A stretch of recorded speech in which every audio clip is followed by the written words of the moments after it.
His latest piece for the magazine is titled, "What Democrats Can Learn from the Trauma of 1968, Joe." Yeah, what a great piece.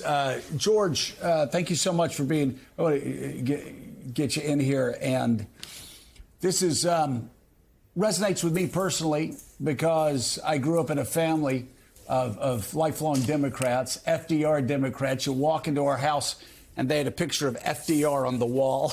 my grandmom did, you know, my mom said he was like a king to them. And for good reason, because they struggled through the Great Depression. My grandmom and granddad had 4 children in the depths of the Great Depression in rural Georgia. So they were FDRs all the way. That changed in 1968. I was young, but I could see through my parents' eyes, you know, and it wasn't just the convention, but it was, you know, the assassinations, the conventions, the riots, the people burning their draft cards, burning the American flag. It was just all of this stuff that moved my parents to the Republican Party.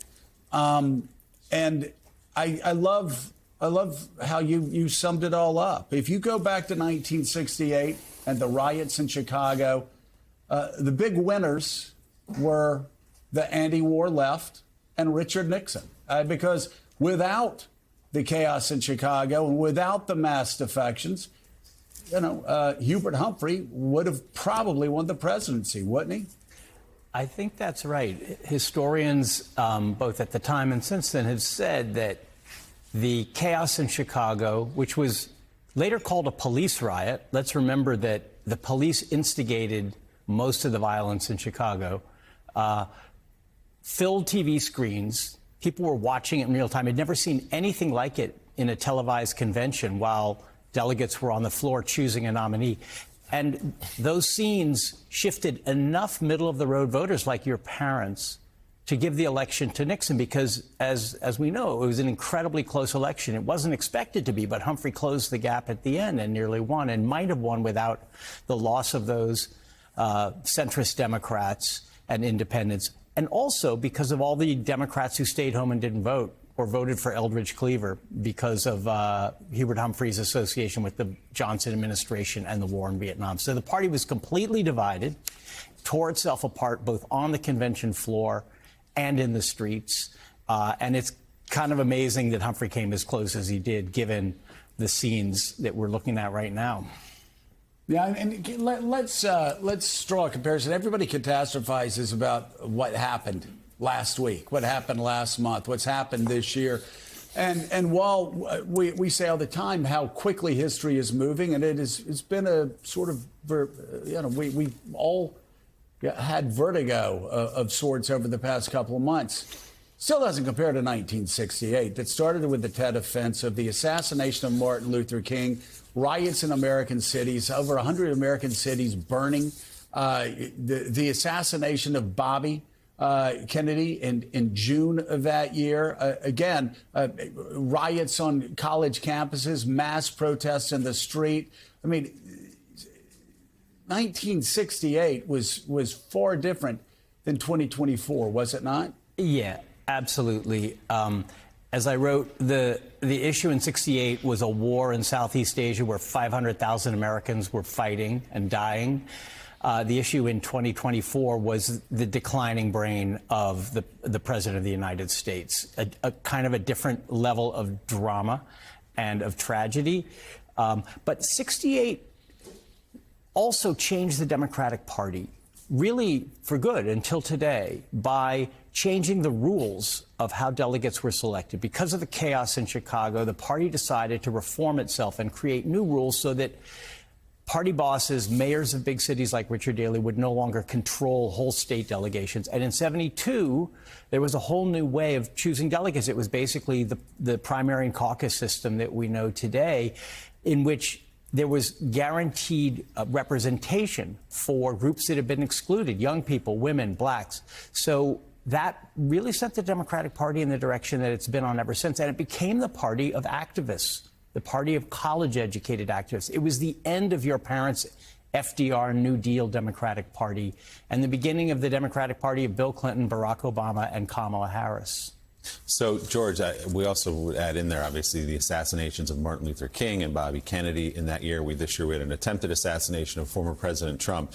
But the title of your piece is What Democrats Can Learn from That Trauma of 1968. So as you think through it and report this out, what are some things Democrats should take from that experience? I think the most important thing is that we are seeing a kind of repetition, not in the level of violence, as Joe says, but in the fact that the party this year began to seem like a bit of a hollow shell in which the will of the voters could not be represented by party leaders. First, Joe Biden ran unopposed virtually, even though polls showed that voters didn't want him. And then Kamala Harris was imposed on voters, even though she's become very popular. No one chose her to be the party's nominee during a primary process. So that happened in 68 as well. Hubert Humphrey became the nominee without entering a single primary. So there's kind of a hollowing out of the party, a detachment of the party power brokers from its voters, and a rebellion by alienated voters, which we saw in Chicago and which we're probably going to see next week in Chicago with major protests around the convention. Yeah, Claire, let's talk about the parallels between 1968 and now. George obviously just walked us through some of them. I think the scenes inside that arena are going to be joyous. They're going to be celebratory. We're starting to learn about the program, who's speaking when. Certainly a far different scene than in perhaps the convention we all imagined a month or so back. But contrasting what's going to happen in the arena, there are expected to be significant protests every day at the convention, potentially tens of thousands of people lining the streets of Chicago. And we saw what happened in Washington near Union Station when those protests got out of hand recently. What is your degree of concern, if you will, as to that split screen around the United Center next week? Well, I think you're right. I think inside the United Center, there's going to be maybe a handful of times that there will be a very small number of people, the uncommitted delegates, I'm thinking of particularly from Michigan, that are looking for ways to express their displeasure over how the war in Gaza has been conducted and the deaths of so many civilian Palestinians in Gaza. But I think that's fine, and I think Kamala Harris knows how to handle that, and I think we will be a party that will certainly respect their protest on that subject. Outside the arena, I don't know. You're not seeing the huge gatherings. Yes, you had that very, very destructive protest in Washington not too long ago, but I will be surprised if there are the numbers or the sustained level of confrontation that we saw in 1968. I just think most of our party knows that Donald Trump is not a solution to anything, particularly not to the war in Gaza, particularly not to getting rid of Bibi Netanyahu.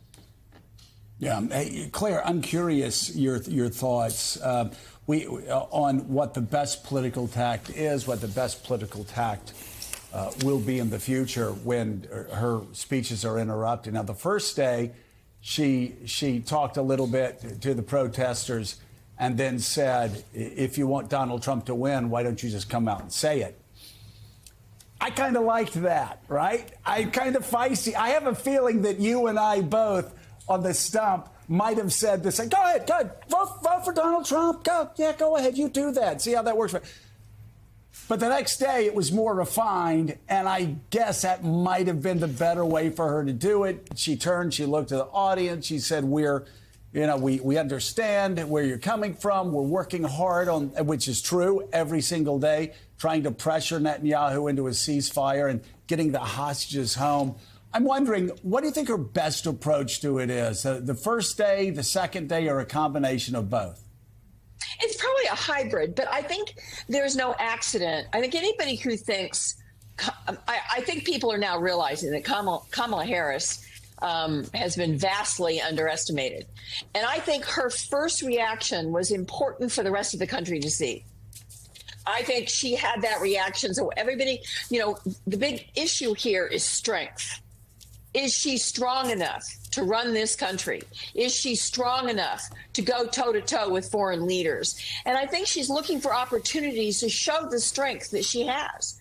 And that was a perfect opportunity to do that. Now, she ratcheted it down at the next encounter and was certainly more respectful about understanding their position on protests. And I think going forward, you'll see some kind of hybrid. But I think she purposely knew that when she was tough with them in that way, it would get carried more frequently across the country in clips.